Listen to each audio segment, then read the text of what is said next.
This is turmeric. Yep, It's just spice yep. for one of you who are asking about that. And the other thing, I did buy turmeric. It kind of looks like little tiny nubs of ginger, little tiny ones, though, a little bit gnarlier looking. And I bought it, but it sat there because I wasn't sure what, and I wasn't really ready for it. So it ended up being in the trash. So I would say do some research if you decide you want to do that so you don't waste your money. Okay. And you don't have these little gnarly things in your fridge. The other thing that I was going to say is that some people have a problem with bread and flour products in Yeah. particular. I would be one of those people. So if you're trying to get away from things that make you want to eat them and you can't stay away from them, sometimes you just have to take the high road and just say no to it, at least for a while until you adapt. I know for me, peanuts is a big thing for me. I have a hard, everybody that knows me knows that I got peanut problems. If anybody's going to eat them around me, I smell them, I hear them, I know they're there. They call me. But my husband doesn't eat like I do, so they're there. So, but anyway, and the other thing is bread. And it's really weird because especially when I was first starting out, I'm a lot better with it now. But if you take me to a restaurant and they put bread on the table, I don't care if it's the butter, I don't care about that. I just, that bread will call me and I'll ask for extra.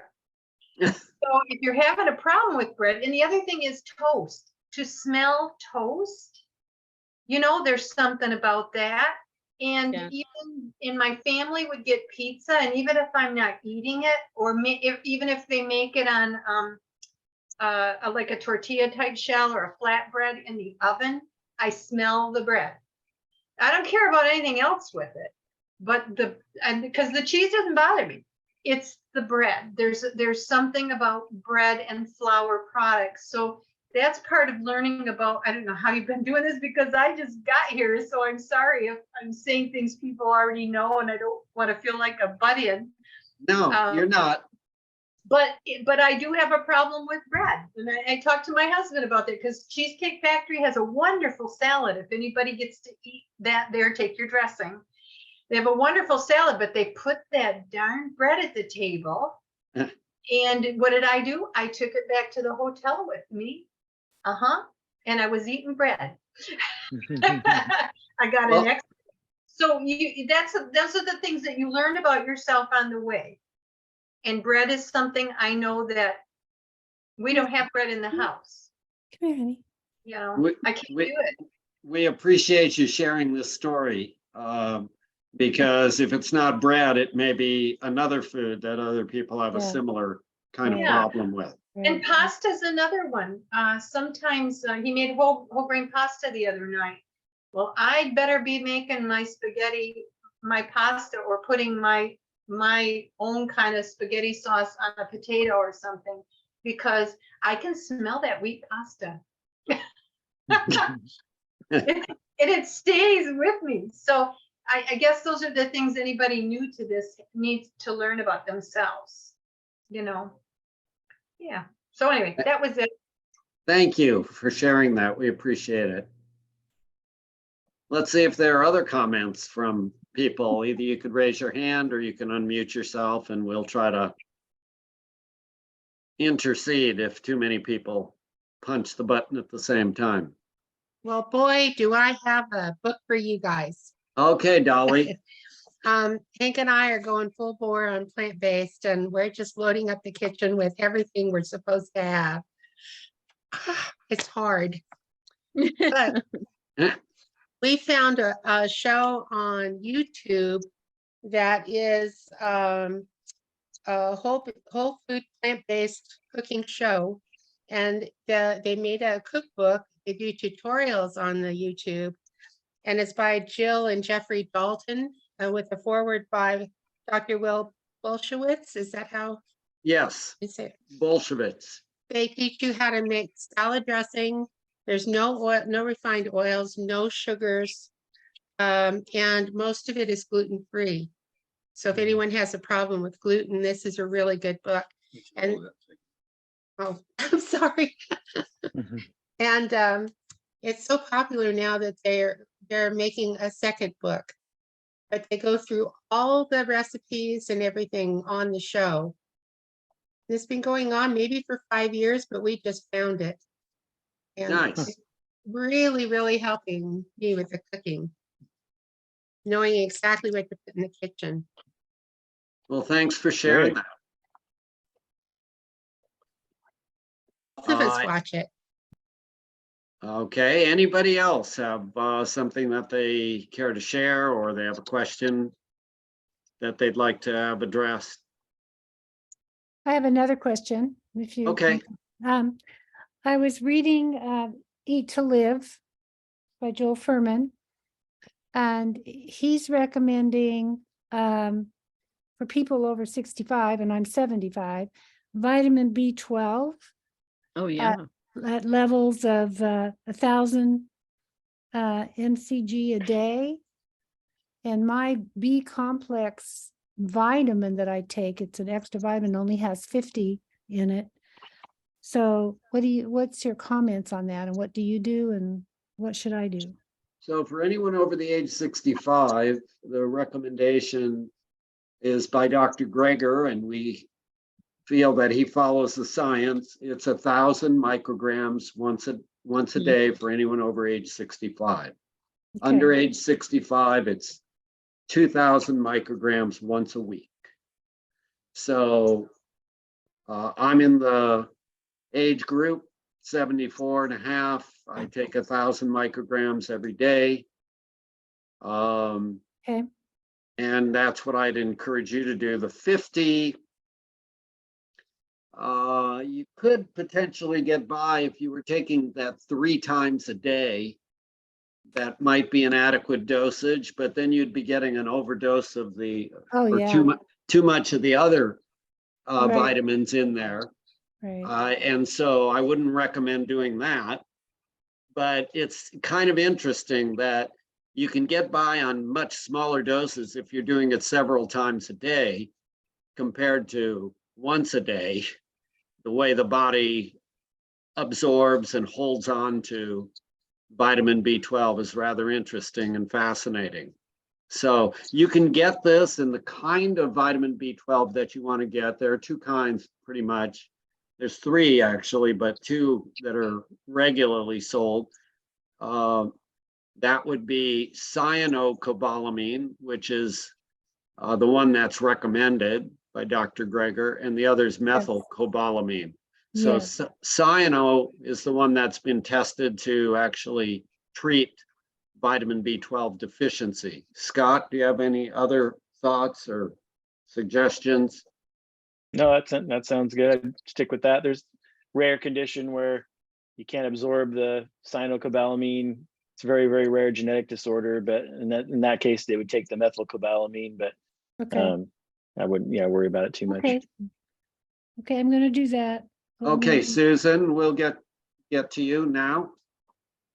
I was wondering if you could comment about the idea of that you need to have vitamin B12 mixed with your, with your spit or your saliva. I've heard that if you just take the pill, you may not be really getting any B12 to utilize. What do you think about that? What do you know about that? Scott, do you want to Yeah. address that? Sure. Actually, studies actually show that there's been some updates to some of the studies. We used to think that, well, you should probably do the sublingual one, which goes under your tongue, gets more of it, gets absorbed into your bloodstream, because so many people have, acid reflux problems. And so they take acid pills like Prilosec or Pepcid or something. And so then a lot of times with that lack of stomach acid, because of the acid suppression medication, they may lack something called intrinsic factor, which you need intrinsic factor in the stomach acid to absorb the B12. And so anyone that was taking any kind of acid reducer or anything, we would recommend they get a shot of B12 or do the sublingual under the tongue.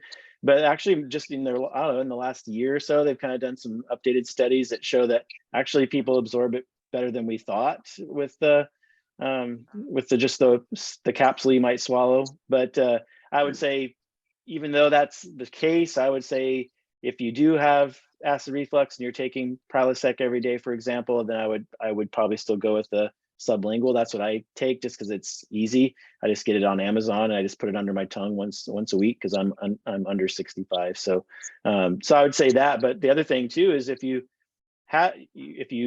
currently have acid reflux and you're taking Prilosec, if you switch to a whole food plant-based diet, that's likely going to disappear pretty quickly. So you shouldn't need that medication anymore, and then you wouldn't have that issue that I was just describing. Thanks. Yeah.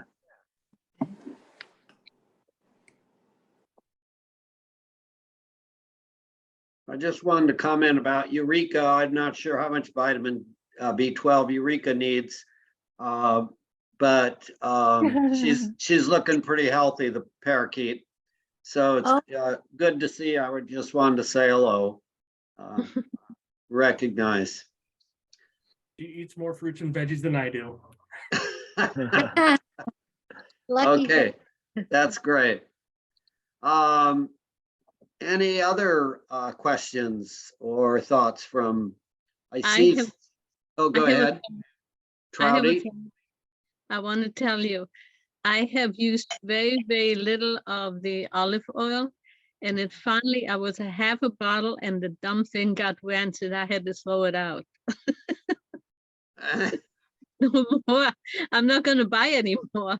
You know, I just cook with water. Yeah, so John McDougall would call that poison. So Yes. he'd say that's just as well that it's spoiled. It saved you from Yeah. poisoning yourself more. Yeah. By the way, I also put on a filter on my water faucet because it has too much chlorine in it. Every time I drink the water, I get a stomach ache. And there's a lot of stuff in it. You don't see it, but now with the filter on it, no more stomach aches. Nice. All right. Anybody else? I'd Yeah, like Hank- to, Hank's got a question. Okay, Hank and then Edward. Okay, we've been avoiding high fructose corn syrup for years. It's bad for you, and especially now that we're on our new diet. But I noticed one of my favorite jams looks like this. Has Mm. something in it called sucrose-fructose syrup. And I think that's their sneaky way of sneaking it in because according to Wikipedia, it's the same stuff. Any comments on that? I agree with that. What do you think, Scott? Yeah, it sounds like it. But yeah, jam tends to have a lot of sugar in it, even if you make homemade. You know, when you make homemade, it's like tons of sugar goes in it. So it's better There to are a just, lot of ways we can get faked out in this world. We need to be careful. Thank you. I think you guys suggested once and I tried them doing it. I buy fresh strawberries and I slice them up and use them instead of jam. Good for you. That's a whole food. It's actually grows on, On a from the tree. ground. Well, yeah, It's food that's grown in nature, yeah. either in the ground or above the ground or off the Yeah. tree or whatever. I think that suggestion came from this class. Good. Charlie, it doesn't grow on trees. No, but it grows on a plant, so that's good. I know. So I think it was Ed who was waiting in line, and then we'll get to David. yeah, Diane. I just wanted to share something I saw on a Dr. Greger video just yesterday. And sorry if you've covered this on here. If you did, I missed it. But he's talking about the process that we're most of us are familiar with of eating dark leafy greens, helping to keep your arteries open. And he showed research that backs up the idea that you need a certain beneficial mouth bacteria to enhance that process. if you use an antiseptic mouthwash, you wipe out that beneficial bacteria. So he's recommending that we stop using antiseptic mouthwash and instead use a tongue scraper daily. Yeah, I'm glad you brought that up. I actually brought the topic up with my two twin granddaughters who are attending Oregon, University of Oregon. And I told them that we had this article and they said, well, we have been brushing our tongue since we started brushing our teeth. I said, I've never heard of that before. And I guess the younger generation understands the benefit of brushing your tongue, and you can just do it with a spoon, actually. Run the spoon over your tongue. You don't have to go over the sides. And I wouldn't go back too far. It would probably tend to gag you, but go back a fair distance and then it'll uncover some of those bacteria and you get more nitric oxide. And then, let's see, Scott, you actually sent me the article. There was another benefit, salt reduction. You want to tell them about that? Yeah, it seems to that, but by scraping off the coating, you will become more sensitive to salt. So you'll have, things that will taste even more salty than they would have otherwise. So then that way you can reduce your salt intake a little bit faster, a little bit easier by doing that. It was a very interesting video. My dental hygienist gave me one of those things to scrape my tongue. Well, good for them. They're cutting edge. My dentist never ever mentioned brushing my tongue. So I guess What I'm does gonna it have to look bring like? them up to date the next time I go in. What does it look like? It's Huh? kind of a hoop on the end of a stick. It could I'll be go either get it. metal or plastic. Yeah, It's plastic? it's Can be. plastic, but you can use a spoon, Trouty. You don't have to go out and buy anything. What Just about use the what- spoon. What about the This is what it looks like. Yeah, there you go. Yeah. There are also metal ones. I have a copper one. It's Okay. important not to do it too hard either, and to avoid the side of the tongue. That's the other tips that are important. So you don't want to Yep. cause trauma to the tongue. Just light scraping is all you need to do. All Can you right, use- David, you've been patiently waiting. Thank you. Yes. Couldn't someone comment on the least harmful artificial sweetener that one could use? I unfortunately have been stuck using Equal, 2 packs of Equal in my coffee every morning, and I have a Oh, feeling it's not very good for me. Diane uses stevia, which I guess is a little better, but I'm lost as to what sweetener I ought to avoid or start using. Scott, do you want to talk to him about the sweetener issue? Yeah, I mean, so that Stevie would be one of the better ones. Dr. Greger, we could, if Charlie wanted to, we could go to nutritionfacts.org and look for a video on that. I think that would be a good way to show people how they can get some of their questions answered on Nutrition Facts. What do you think, Charlie? Let's just do it. I'm going there right now. See my screen, I hope. And then we're going to go to Nutrition Facts.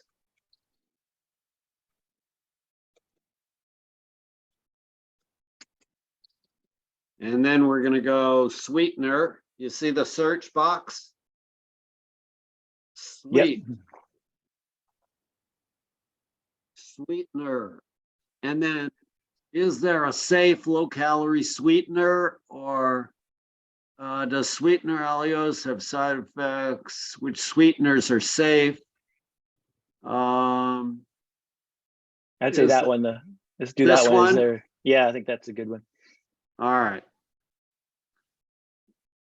Well, it'll take us to the other video here. Let's see. Oh, it's the blog. Let's see. Yeah, it's the blog. So we're gonna say.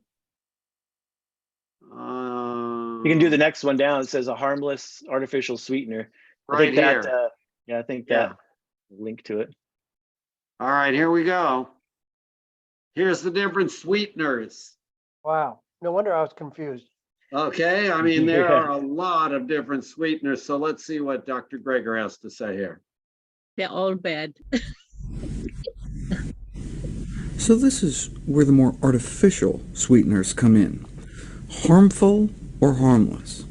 6-methyl-1,2,3-oxythiazine 4,3-H1,2,2 dioxide, also known as acesulfame K, sold as Sweet 1. Aspartyl phenylalanine 1-methyl ester, also known as aspartame or Nut. I don't know what happened there. I'm gonna just turn, let's see, I'm gonna come back to this in a second. I just need to turn off the volume on everybody. Close down because it's a little noisy in the background. So I'm gonna mute everybody while we play this. Okay, I think everybody's muted now. And then we're gonna go back and play it. Let's see, but I need to get out of this. And then I need to go back down to, I gotta get there and start it up again. So where do I start it up? Huh. Let's see.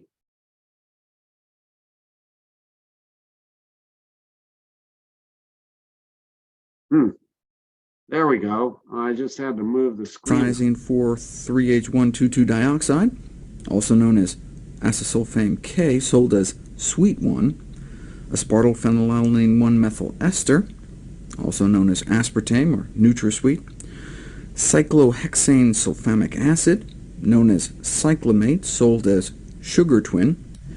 2-R-3-S-butane 1,2,3,4 tetraol or erythritol, sold as Z-Sweet. Benzoic sulfonide saccharin, discovered by accident while experimenting with coal tar derivatives and sold as Sweet and Low. Steviol glycosides, extracted from the stevia plant and now sold as Truvia by the Coca-Cola Company and Purevia by the Pepsi-Cola Company. Chlorinated hydrocarbon sucralose, discovered by accident at Queen's College in London while trying to formulate a new pesticide, sold as Splenda. And finally, hexahydroxyhexane or sorbitol. All sorts of choices. Now, last year we learned aspartame may be harmful, in fact recently also linked to hypertension. But what about these others? I'll give you 2 hints. First, none of them are helpful. Why? Because none of them have any nutrition. No calories, but no nutrition. And the second hint is that not all of them are harmful. Based on the best available science, at least one or more is harmless. So, what do you think? Acesulfame, harmful or harmless? Harmful, linked to DNA damage last year. What about Sugar Twin? Harmful or harmless? You may not remember Sugar Twin because the evil twin was banned 39 years ago. Still legal in Canada, though.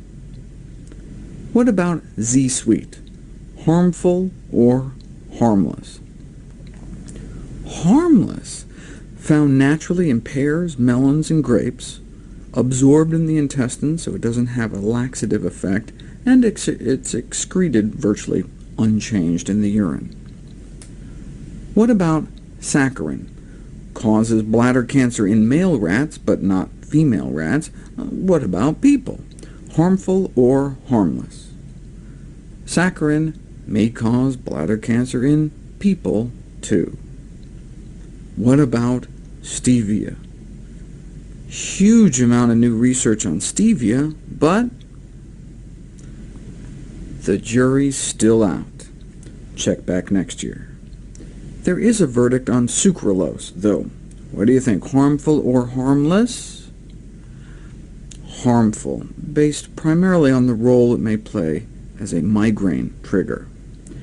And finally, the sugar alcohol sorbitol and xylitol, harmful or harmless? unlike erythritol, these other sugar alcohols are not absorbed, and so they draw fluid into your colon and can have a laxative effect.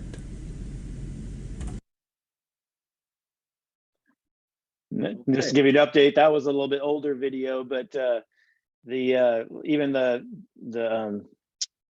stevia, which is considered one of the healthier one, or one of the least harmful, when they did an update, because we used to think that it didn't spike blood sugar at all or insulin levels, and more recent updated studies show that it actually does. So we didn't think it did, but it can also spur cravings for more sweet food in a lot of people too. So I guess to answer the initial question is, which is the best one? Probably still the stevia, but because it's from a plant. But it's best to avoid those things because you want to get it so that fruit is sweet to you. Because if you're tricking your brain with lots of honey and artificial sweeteners and even sugar, then it's going to make fruit not taste very sweet anymore. And so it's just like Fruit Loops. Like fruit will never taste sweet if you're eating Fruit Loops, for example, a box of Fruit Loops. So you want to get your end goal is to have fruit be what your sweet treat is. But everyone's at different places in their journey, so just take that into consideration. The other option might be doing something like date sugar as an option. Some people use a bit of molasses, but date sugar probably is one of the safest things that you could use, although it is in a kind of a dehydrated form. So again, like Scott says, it's going to fool your brain, trick your brain about, the sweetness is going to cut down on your desire to get your sweets from fruit. Hey, you guys. Yep. What How you doing, Mary? I handled this. I mean, when I was growing up, I used to put 2 sugars and evaporated milk in my tea. That was my Irish grandmother's thing. And in 1973, I read a book called Sugar Blues. And what I did was I just started, shaking off a little bit off the first teaspoon. And it took a while, but after a number of months, I don't remember how long it took, I couldn't put sweeteners at all in anything now. I mean, it's been many years, but just sort of backing off a little bit at a time and your palate will get used to it, I think. Just saying. Good thought. Good thought. Anybody else? I'm going to go back to the view where I can kind of see what's going on in the room. I have lost it.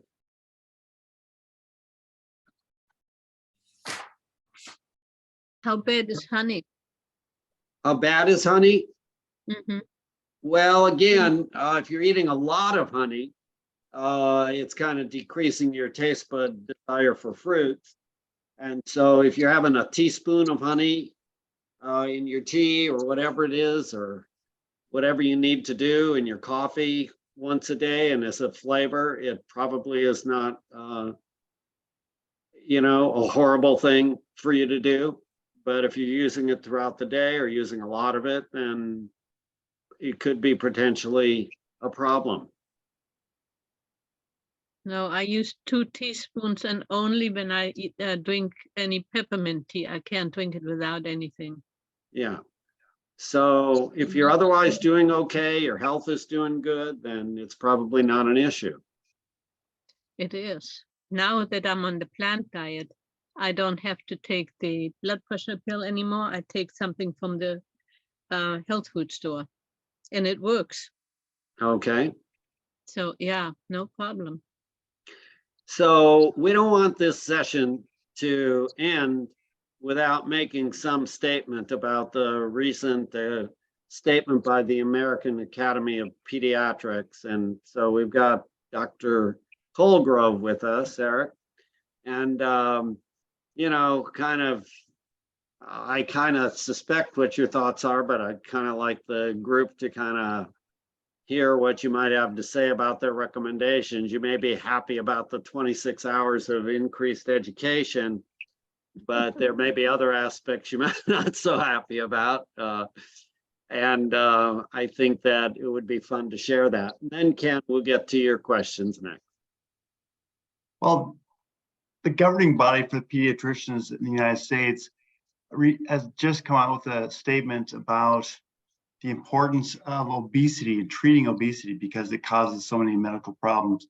And the takeaway from their recommendations is that we should be doing more medicines to decrease obesity, and we should be doing more surgeries in children to decrease obesity, which would mean cutting your stomach, your intestine, your abdomen open, and basically rearranging your intestines the way they work, cutting your intestines off and then hooking up differently. And it's really an intensive surgery. So it's disturbing to think that that's the way we're now being told that we should treat pediatric obesity, when we know that the problem isn't. The thought is that the new thinking is that obesity is a disease and it needs to be treated, and we can't fat shame people, and I agree with that, but the thought is that, okay, this is a disease we're understanding better and needs to be treated with some medical interventions. The reality is it's due to the way we poison our bodies with the foods that we eat, and there's a much simpler way to go about bringing your body back to homeostasis, back to normal. So it's not through, my feeling is it's not through surgery or these medicines. Some of these new medicines are extremely expensive. How much was that, Scott? Like $1,300 a month for something? Yeah, for the class of medications for diabetes that include Ozempic, it's $1,300 a month, and then think about the cost of surgery too. And I know it was 13 years old was the recommendation for surgery, and even 12 years old for medication. Right. No. I take it neither of you were on the committee that made this decision. Yeah, I think I would have either fainted or thrown up. Another Western medicine tactic to keep us sick, if you ask me. Yeah, exactly. Let's do stuff that's gonna just, I mean, the thing about some of these weight loss medicines is that as soon as you go off of them, you gain back the weight again. It's known. And so if you're talking about like a young teen, you're giving them some kind of weight loss medicine, they've got to be on that really for life. If you can imagine spending over $1,000 a month for life, I'm sure the drug companies love it, right? Yeah. Well, even adults gain back their weight just as fast. And you know what I mean? I have a brother and a sister who both went through gastric bypass. They were both near 500 pounds. They both lost 280 pounds-ish, close. And they couldn't get the surgery without 9 months of therapy, right? And the therapies never talked about changing a lifestyle. So they kept exactly the same kind of food they ate. And initially they ate smaller amounts because they had to, right? But as that dissipated, as that issue of not being able to take in a lot dissipated, they gained it all back. Wow. Mashed potatoes should be yellow with butter. That's why Garth Davis wrote his book Proteinaholic, apologizing to his patients that he told them to eat more protein, and so people went out and ate the animal products and associated fat associated with the animal products and regained their weight, ate right through their bypasses.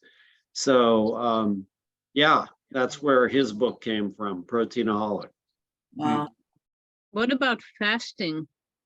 Couldn't we just reduce the amount we eat and then periodically do some fasting, and after a while your body gets used to it and you don't gain the weight anymore? Well, and you tell that to a parent that they should starve their child and it's Yeah. probably not going to go over too well. It doesn't work very well in children. So yeah. Even Even on fasting. adults. Yeah, fasting for long-term weight loss is really not, we have a whole class on fasting and it showed it a little bit of weight loss, but nothing special really. It's not the Yeah. solution. I like the idea of not being hungry and really eating pretty much as much food as you want to, and delicious food, but just being the right kind of food for your body. So when I counsel my patients, I talk to them about, I try to get them off the myth that fat people eat too much food. It's really not, that's not what it's about. Yeah.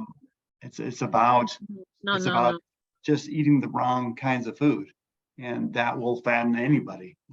You know, you have some people who have lucky genetics that make them thin no matter what they eat. It's kind of the body I had, but that really didn't lead to good health for me. So I think it's just my counseling of patients. I'm seeing mainly people under 23. It's always, well, let's look at the kind of food you're eating and let's not worry about the amount, because I talked to them about 2,000 calories of Hi-Ho crackers is not the same as 2,000 calories of broccoli. And to give them a visual, 2,000 calories of crackers might be a stack of crackers, but 2,000 calories of broccoli is going to be like a 5-pound bag of broccoli. And that's going to fill your stomach up completely differently. I mean, I don't expect people are going to eat 5 pounds of broccoli, but just to give a visual difference that when you process foods and pack it packs the calories so tightly and is absorbed totally differently. It's not just a matter of the volume of that food, it's also the way your body is actually going to unpackage the processing of that food. It's gonna digest it so much differently than if it's these foods that are plant products are naturally packaged in the cellulose, the plant structure that goes around each cell that has the energy in it, and that takes a while for your body to break down. Whereas anything processed, all those natural cellulose packages, microscopic packages, are all gone, and your body just sucks it right up, and it just soaks it up. It's a completely different machine for the way your body deals with it. It's completely different. So Well, I thanks think for sharing that. I lost the weight with a whole plant diet. You don't gain it back because you can eat as much as you want and you fill up, but your calories stay low. Just like he said, if you take meat, there's so much more packed calories in it, you get fat. But if you take plant like brown rice and vegetables cooked with it, fill up your plate, you're going to be full, but it's not a lot of calories and you lose the weight. So of course teenagers don't want that. They want that, that hamburgers and French fries and stuff, and that's what makes them fat.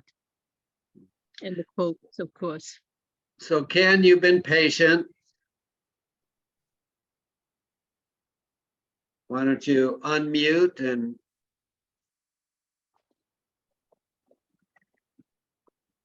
Well, before this is over tonight, I hope we can talk more about that Prilosec business, but I'm going to change right now and talk more about what we've been talking about here, obesity, etc. So I'm just so torn because everywhere I go, every time I get on the computer, every time I look at the movies that are available to watch, nutrition and smart nutrition's all over the place.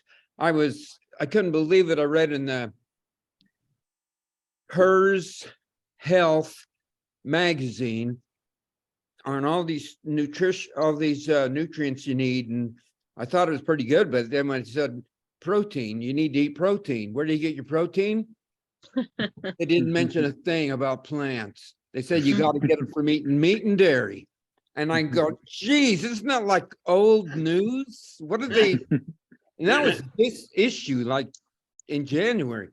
Then there's so many great documentaries available, especially on Netflix, about the food we eat and the poisoning we're getting. And it's amazing you just think from all the good news we're getting about nutrition that we change. But, you know, somebody said last week, we have to be careful, because if we can't talk about nutrition and what we're doing unless somebody asks, because as soon as you start talking about the way you eat, if they don't want to hear it, then you're insulting them. It's nuts. Anyway, this is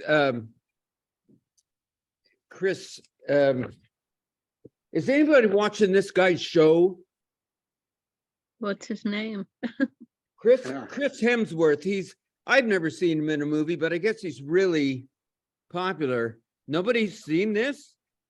He's in with a bunch of neurologists and other people, in the medical field.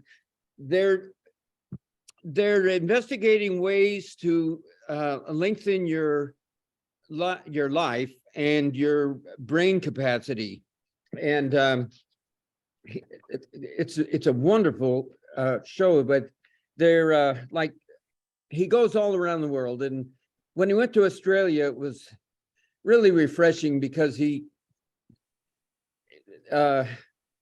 obvious he is going towards finding that a plant-based diet, a lot of mushrooms in your diet is a way of the future. And in Australia, he went to a bunch of restaurants. Some of them were even on the farm, but a lot of restaurants own their own farms, and they're plant-based. And I'd like to try this one thing they talked about. They made a meat substitute out of mushrooms that the Texan on his team said, this is just as good as Texas barbecue. So who knows if that's true, but I'd sure like to try to find out. Okay. Nobody on this thing has seen that Chris Hemsworth specials? I have not. No. I know who he is. He was is that Thor, right? Thor from the movies. Yes. I guess I just read things and watch documentaries, and I've never seen any of those movies.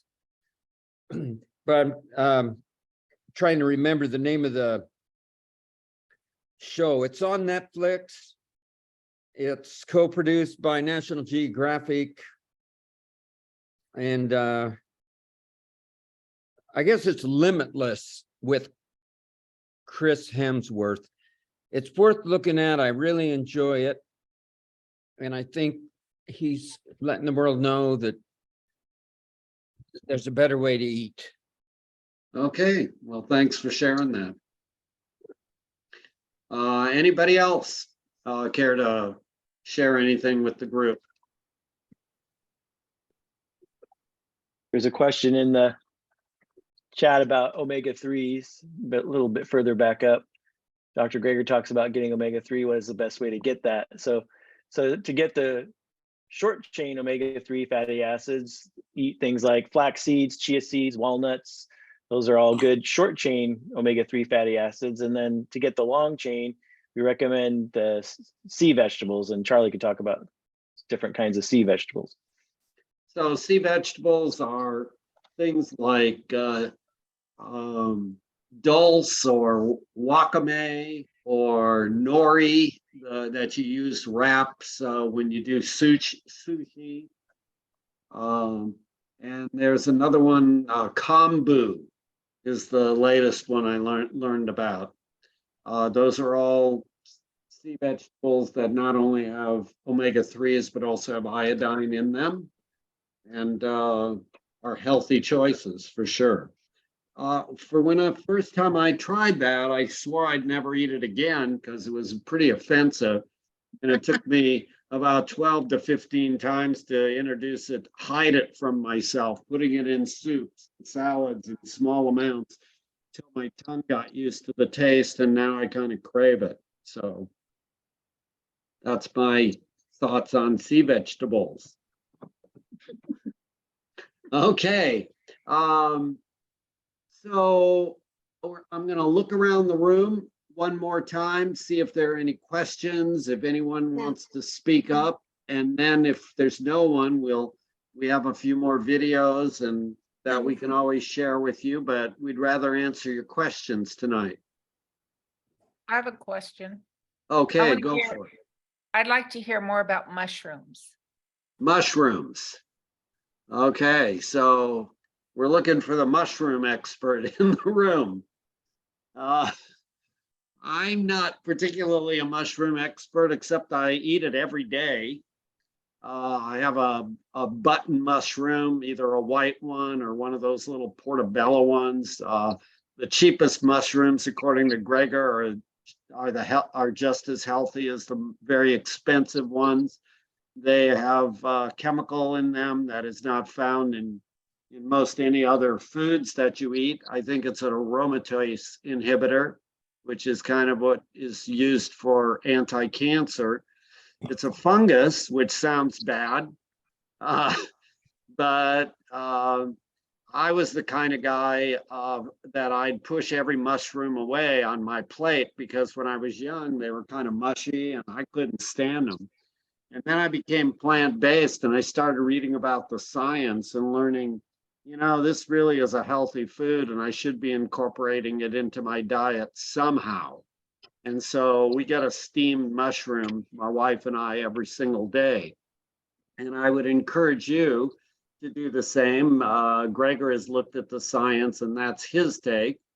And again, you can buy the least expensive mushrooms you can find. The white button ones are just as good. So Scott or anyone else, do you have any other thoughts on mushrooms? No, I try to eat them as often as I can too.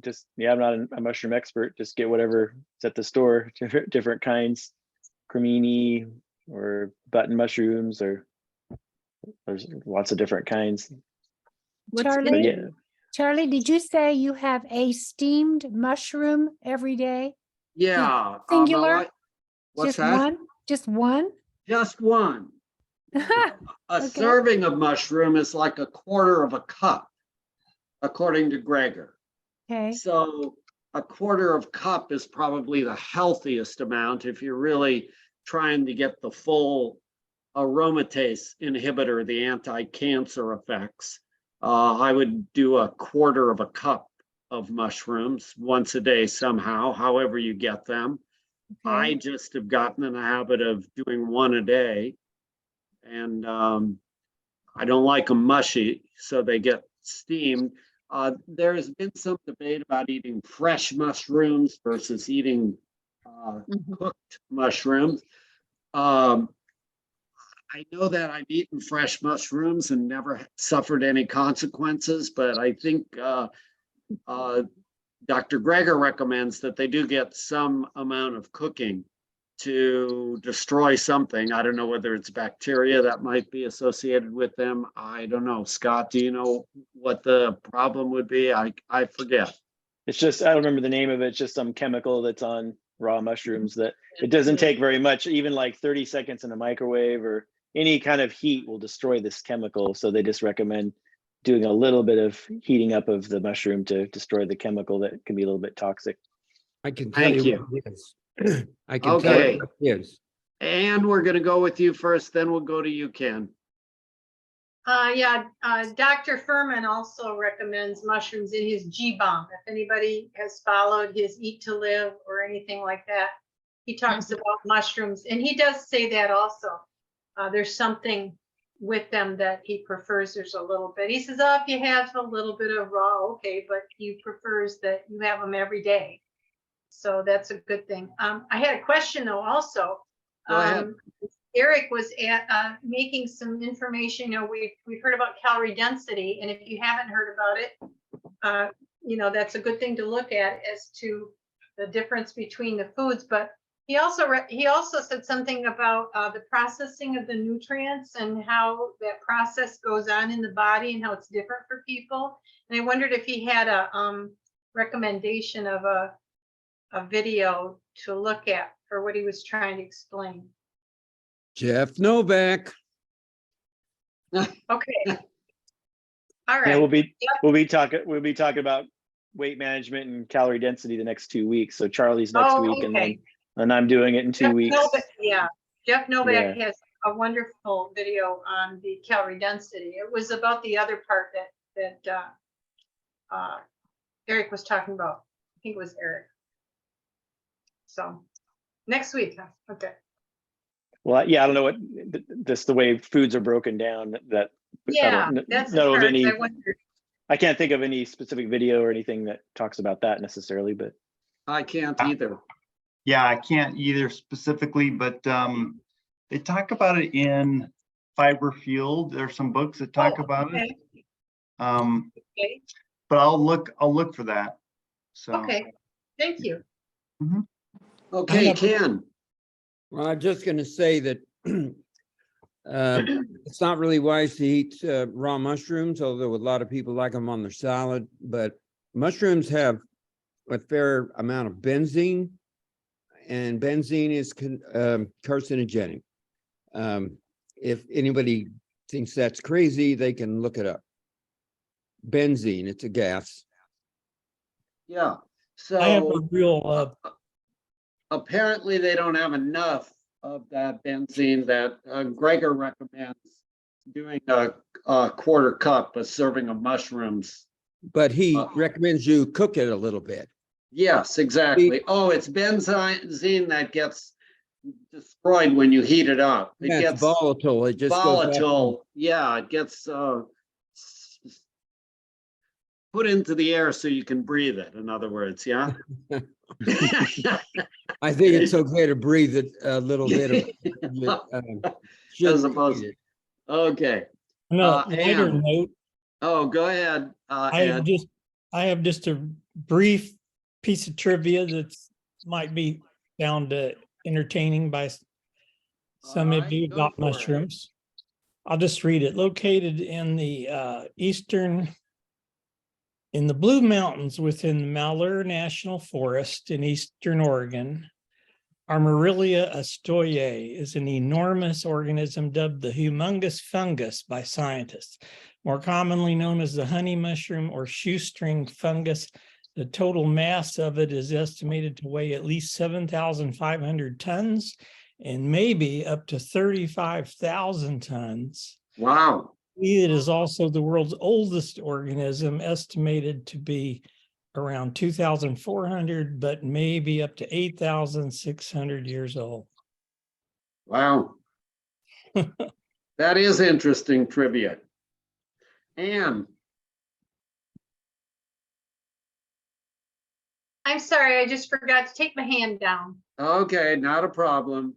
Not common. Who else? Kiari. Hi, I wanted to know, last time you mentioned that you and your wife make your own milks in a milk machine. Yeah. Would you talk about that? Yeah, so we purchased a machine called a Soy Bella, SOYBELLA. It's about $100 now. Where do you get it? So we got it online on Amazon. And what you do is you get some soybeans. We buy them at Whole Foods, or not Whole Foods, at natural grocers. They come in about a 2-pound package, and I buy them online now, a 5-pound bin. But if you want to try doing this, start with a 2-pound package. And it comes, the Soy Bella comes with a little cup, and you, as a measuring cup, and you dump that into a metal basket. Then you soak the soybeans for about, I don't know, 5 or 6 hours, maybe overnight. And then you put the basket on, attach it to the machine, which has a blade which spins around.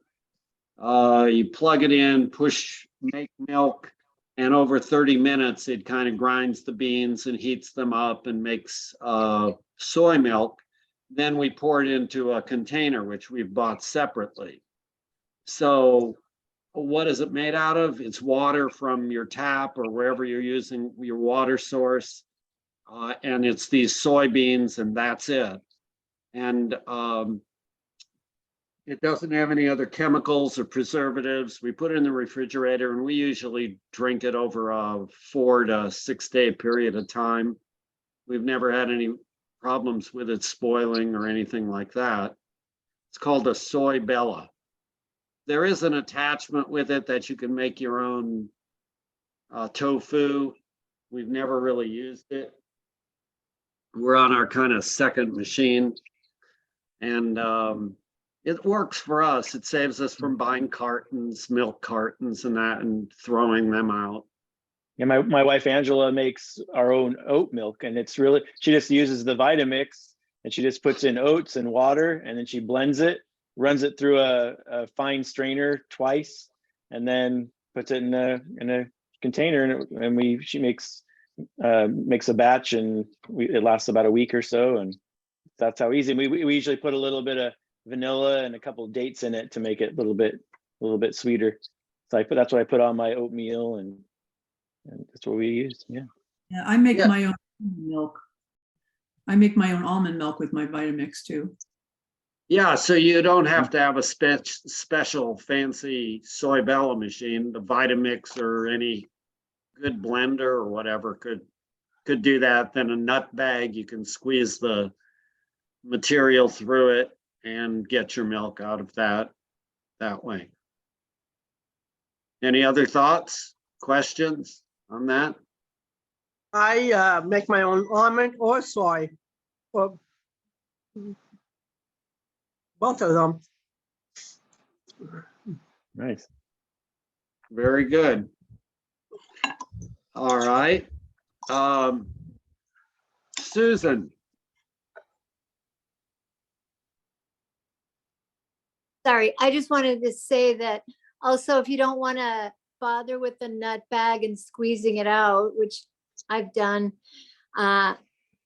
there's a machine called the Almond Cow that you can make oat milk or almond milk, different kinds, and I make cashew nut milk with it too.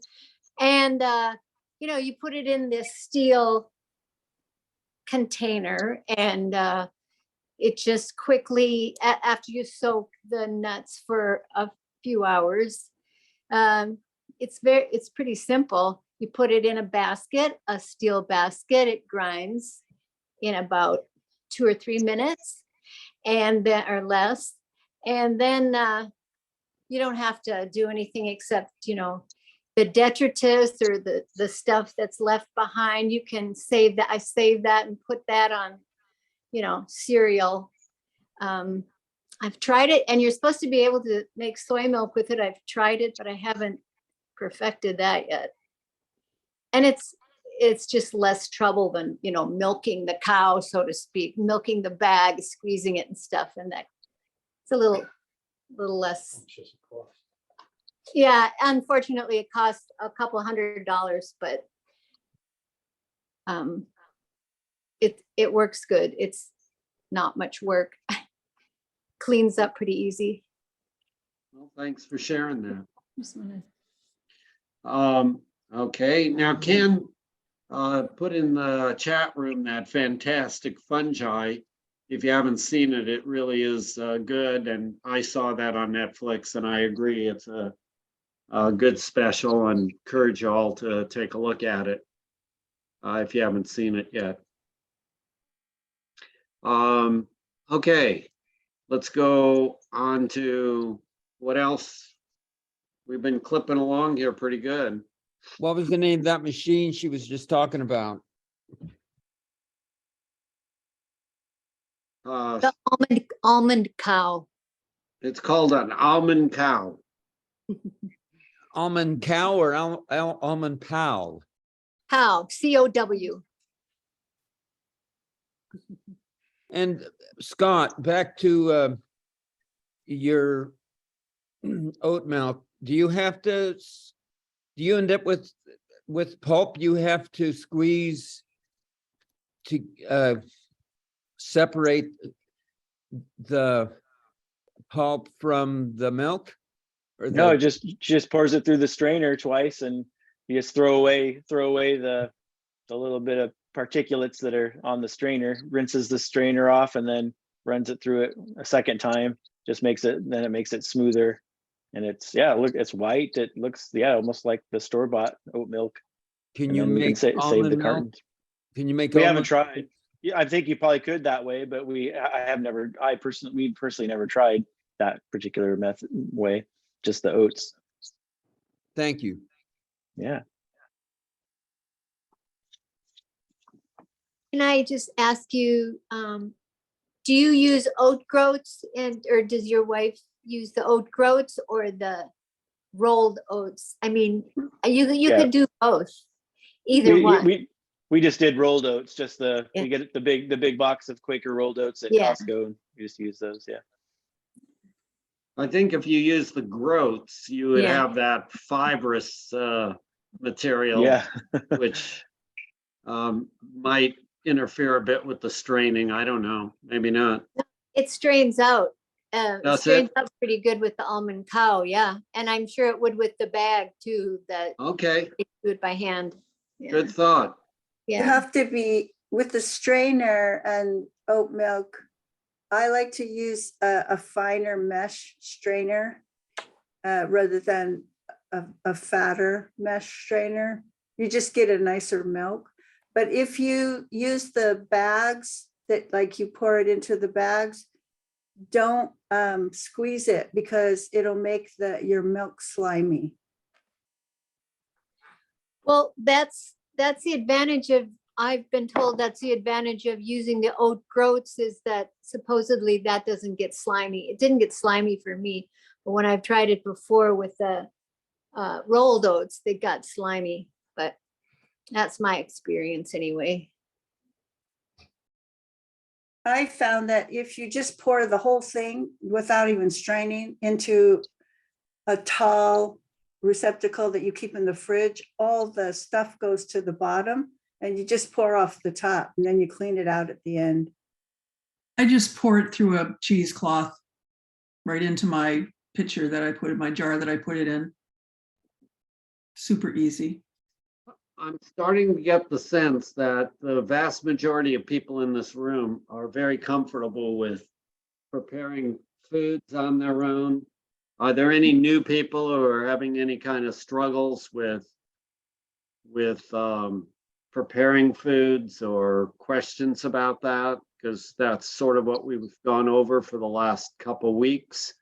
Anybody who's new here who has a question about that for the group? Oh, I'm far away from all of that, what they're doing.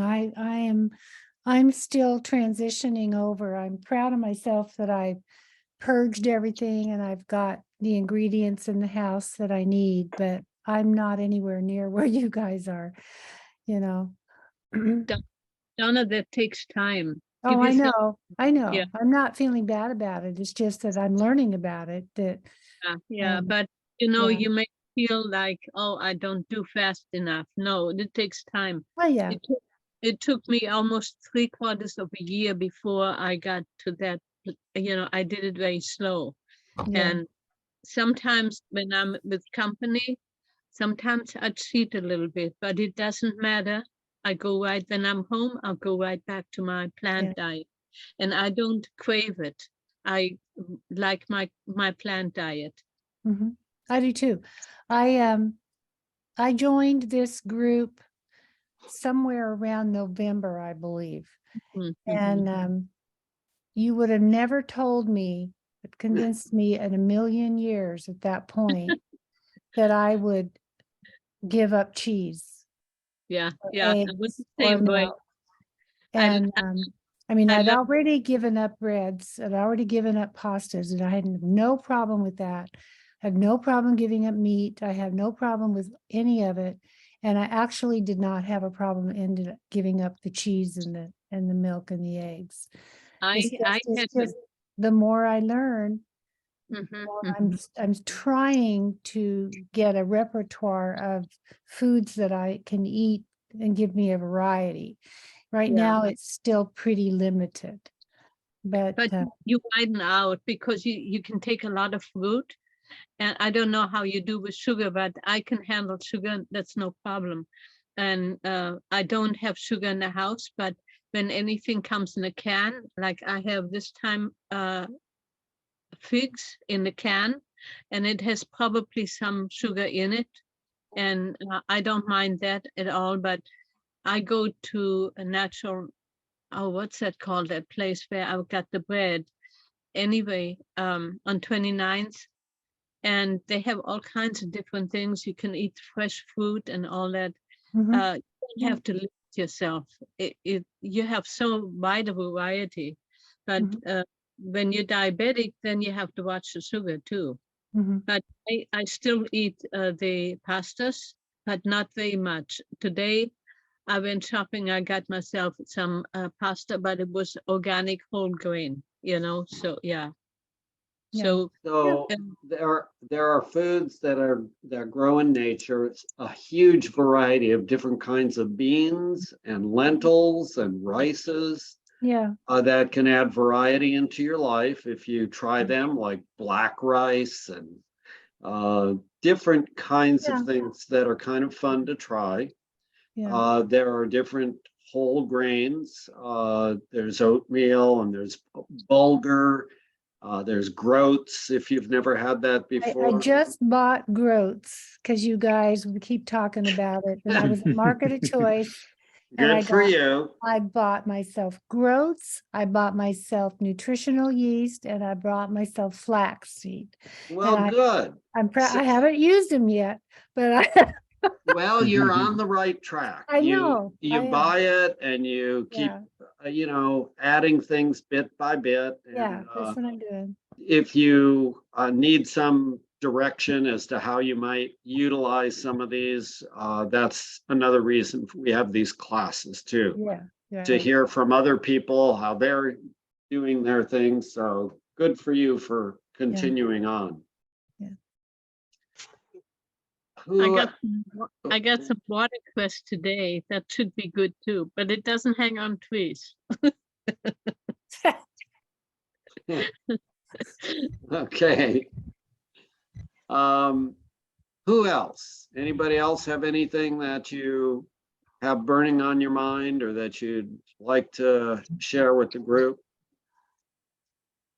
I do also eat a lot of nuts, and I bought today Brazil nuts, and they should be good. That there's something in the Brazil nut. You don't need a lot, maybe 1 or 2 of them per day, and it has something in there that nothing else, nobody else, nothing else is having. Yeah, it's selenium. Yeah, That's selenium. it. Yeah, selenium. Yeah. So yeah, it's very good too. So I see, Lisa, you've come alive there in person. Been kind of hiding out in the background. Do you have anything that you care to share with the group today, or, are you good? Just listening in. Yeah, just listening in. It was kind of a busy day, but I guess while I'm here, I'll send out a reminder that if you want to join the book club, it's not too late. We're reading the Mayo Clinic Guide to Stress-Free Living. We just had our first meeting last Thursday, And that was a lot of fun. So then our next meeting will be the last Thursday of February from 7 to 8. So I'll put my email address in the chat box if you're interested in joining our book club. Yeah, so I also have it on the weekly newsletter. There's a whole section on it, and I put Lisa's email in there if you get the Sunday morning class newsletter. Check Thanks, that out. Scott. Yeah. Thank you, Lisa. Anybody else who's new to the classes, might have a question or want to share with us? 3 participants have their hand up, it says.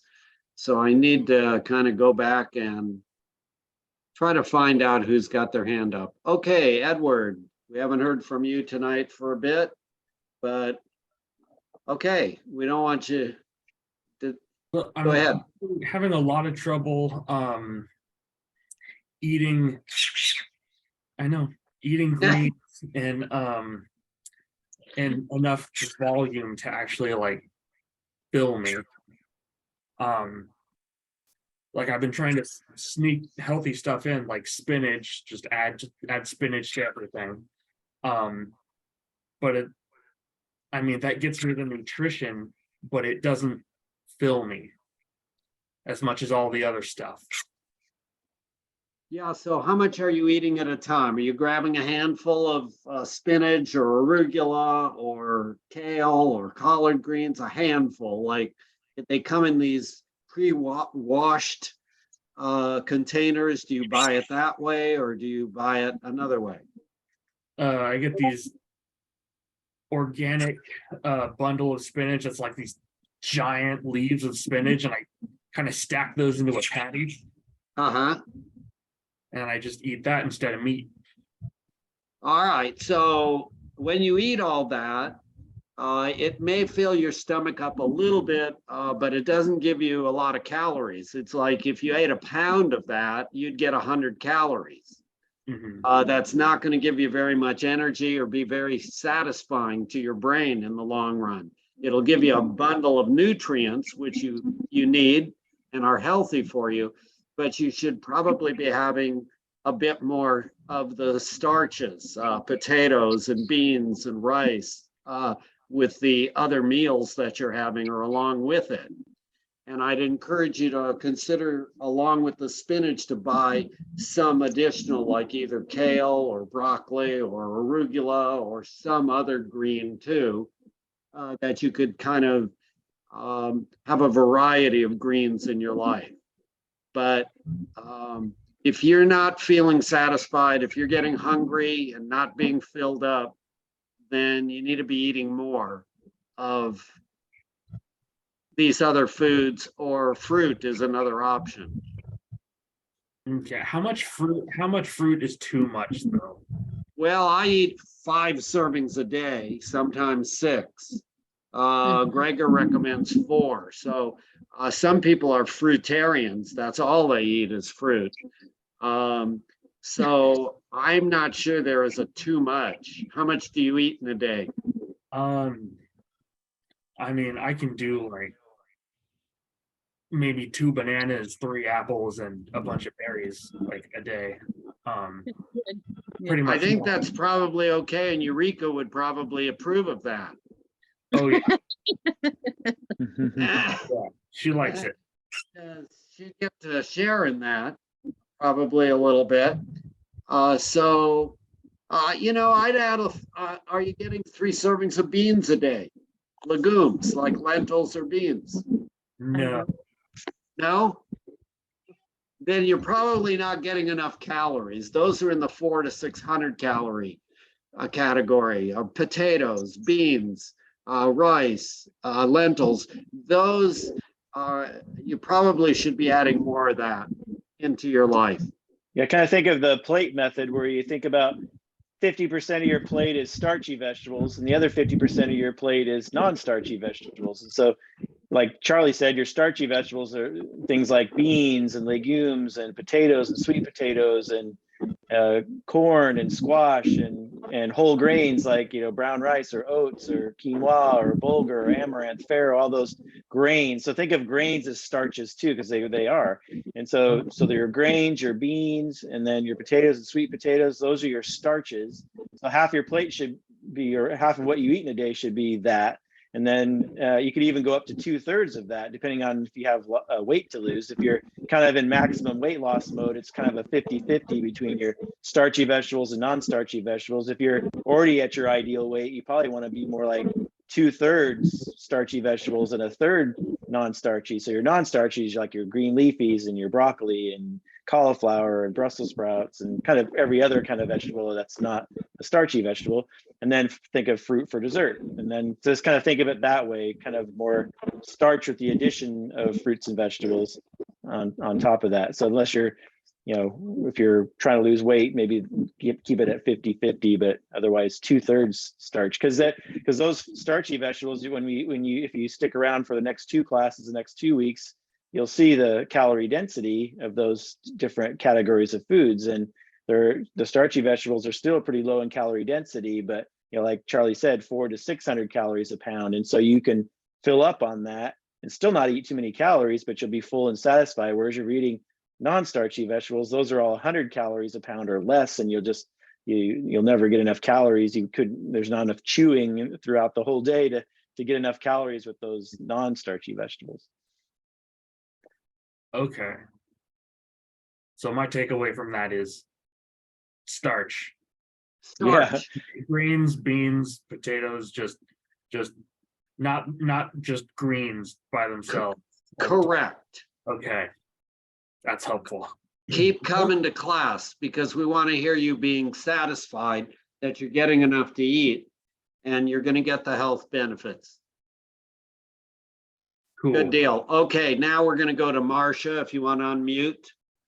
I kind of muted everybody because the room was noisy. Oh, I was just gonna say, I also got some groats. Haven't tried them yet. I found where I can get different kinds of lentils. And I bought from Amazon a bunch of different beans. Someone suggested the Rancho Girdle brand. So I bought those. I haven't tried them yet. And I haven't been eating beans for about a week. I'm doing an experiment. Okay, well, it'll be interesting to hear how the experiment works out. And keep at it. Okay, Ken? Well, I think root vegetables are filling. So lots of beets, sweet potatoes. The root vegetables most of them are superfoods. Anyway, I was wondering about what Scott said earlier. Did Scott, and I've heard Scott say it before, if you're eating this, if you're 100% this lifestyle, you should not have to take omeprazole, Prilosec, Nexium, those things. Is that what I mean, that's what you're saying, even though I eat a lot of tomatoes and I don't drink a lot of coffee, but mainly tomatoes give me heartburn. If I'm not on omeprazole. Yeah. So things like tomato sauce. Yeah, there might be certain foods that still trigger a little bit. Even for me, if I eat like an Italian, spaghetti or a dish with a lot of tomato sauce in it, tomato paste or tomato sauce in it, that'll actually even give me a little bit of heartburn temporarily if I do too much of that. But in general, people with chronic daily acid reflux, most of the foods that cause that are like fried foods fried in the oils, and meat and dairy, because those are very acidic and it takes a lot of stomach acid to digest those foods, whereas plants tend to not take as much stomach acid to digest. And so I would say probably, I don't know if there's numbers to quote, but I know with my patients, that I've seen over the last 10 years, I would say 90+% their heartburn goes away within a few days when they change their diet, especially if they go all in. Now there are, some cases where people have like hiatal hernias, which hiatal hernia is basically where the esophagus and the stomach meet the sphincter. So basically there's the transition from the food pipe, the esophagus, where it attaches to the stomach, that should be below the diaphragm, where here's the muscle for your breathing. But what a hiatal hernia is that herniates up through the diaphragm. And so then where the esophagus comes to the stomach is above the diaphragm, which is lower pressure than in the stomach. And so then that lower pressure causes the acid to go up the esophagus, up the food pipe. So that's a structural thing. So some people, if they have a really bad hiatal hernia, even if they change their diet, they might still have some issues with heartburn. But other than that, yeah, vast majority of people shouldn't need their Prilosec anymore. And you have to kind of wean off of it. Even when patients switch their diet and they're not really having symptoms anymore, you usually kind of have to slowly wean them off a medication like Prilosec. If they just cold turkey stop it, they might have some symptoms. So you usually have them kind of take a half dose or take it every other day or every third day and kind of slowly wean them off, and they do fine. Thank you.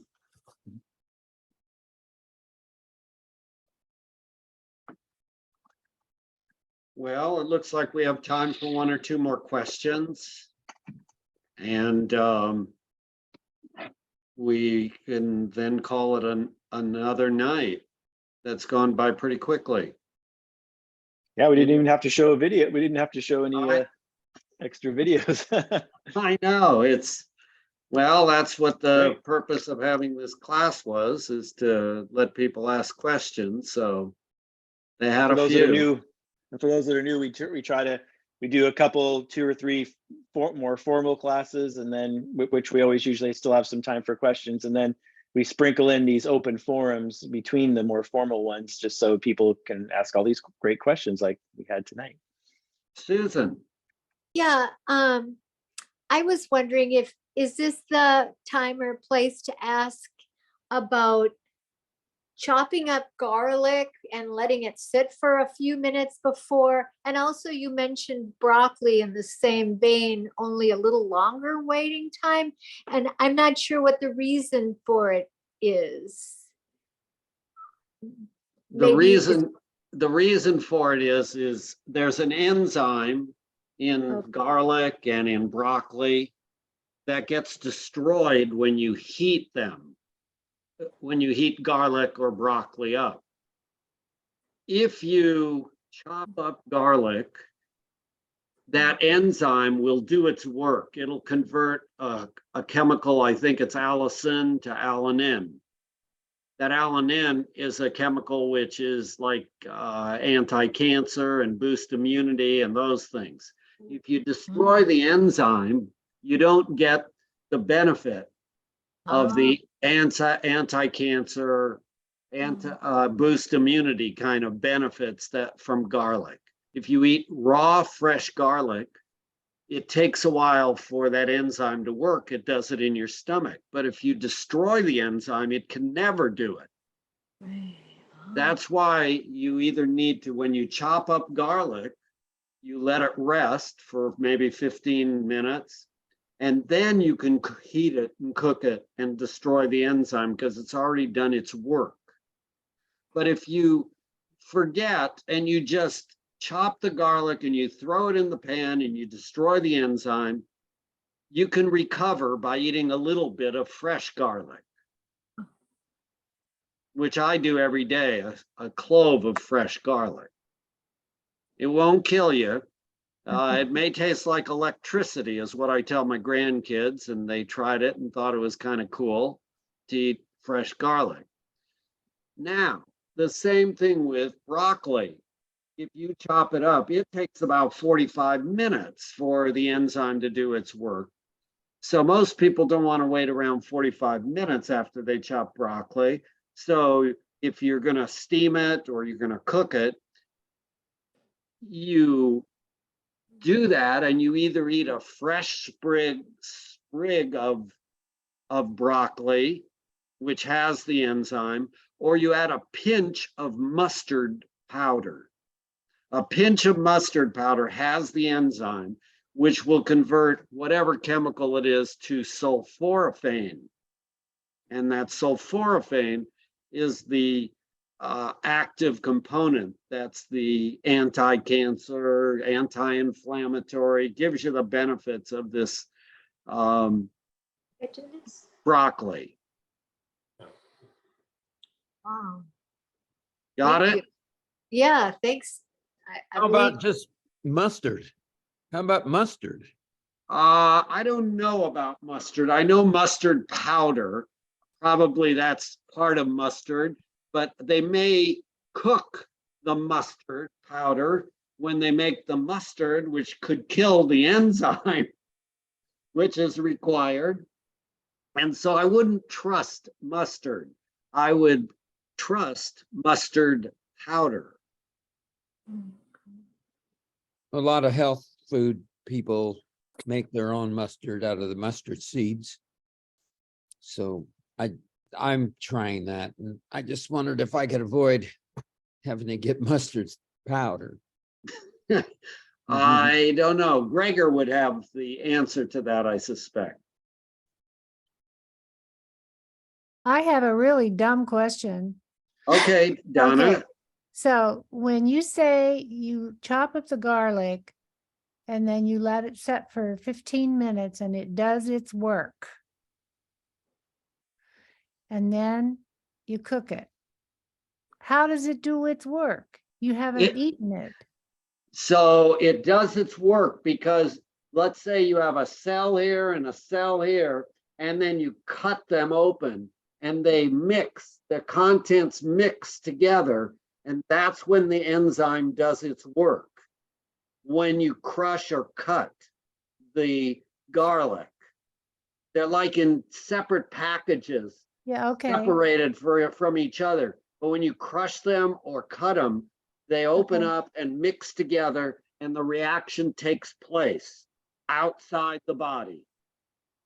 Really? Really? How interesting is that? Yeah, that is interesting.